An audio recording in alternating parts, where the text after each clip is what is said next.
সাতক্ষীরায় উৎসবমুখর পরিবেশে শুরু হয়েছে ২০২৪ সালের আম সংগ্রহ ও বাজারজাতকরণ কার্যক্রম। আজ ৫ মে মঙ্গলবার সকাল ১০টায় জেলা প্রশাসনের নির্ধারিত ম্যাঙ্গো ক্যালেন্ডার অনুযায়ী সদর উপজেলার ফিংড়ি মডেল সরকারি প্রাথমিক বিদ্যালয় সংলগ্ন আম বাগান থেকে আনুষ্ঠানিকভাবে এই কার্যক্রমের শুভ উদ্বোধন করা হয়। সদর উপজেলা নির্বাহী কর্মকর্তা অর্ণব দত্ত এর সভাপতিত্বে এবং অতিরিক্ত কৃষি কর্মকর্তা প্লাবনী সরকারের সঞ্চালনায় ভারপ্রাপ্ত জেলা প্রশাসক বিষ্ণুপদ পাল প্রধান অতিথি হিসেবে উপস্থিত থেকে আম সংগ্রহের শুভ উদ্বোধন করেন। এ সময় কৃষি প্রসারণ অধিদপ্তর খামারবাড়ির উপপরিচালক সাইফুল ইসলাম, সদর উপজেলা কৃষি অফিসার মনির হোসেন সহ প্রশাসনের ঊর্ধ্বতন কর্মকর্তা ও স্থানীয় আম চাষিরা উপস্থিত ছিলেন।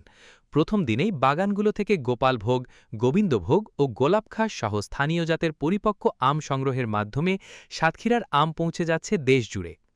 এ সময় প্রধান অতিথি বলেন, নিরাপদ ও বিষমুক্ত আম নিশ্চিত করতে হবে, বেশি লাভের আশায় যেন কেমিক্যাল দিয়ে আম না পাকানো হয়, এই অনুরোধ করেন কৃষকদের কাছে।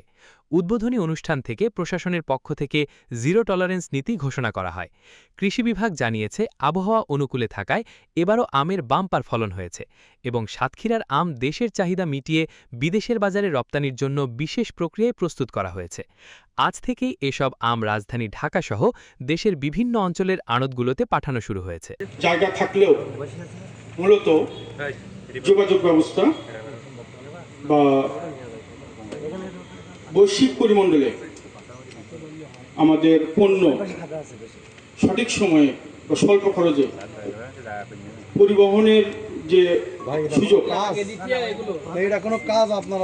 সেটা না থাকার কারণে আমাদের সাতক্ষীরার সকল পর্যায়ের মানুষ ক্ষতিগ্রস্ত হচ্ছে বলে আমি মনে করি।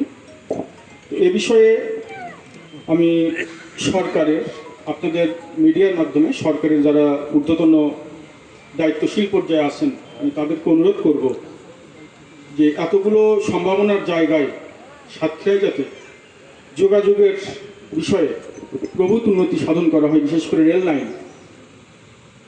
আমরা রাজশাহীর কথা শুনলাম যে রাজশাহীতে রেল যোগাযোগ ব্যবস্থা থাকার কারণে যেখানে আম রাজধানীতে পৌঁছানোর পরে 10 টাকা হয়তো বা 10, 11, 12 বা এরকম আশেপাশে টাকায় আমরা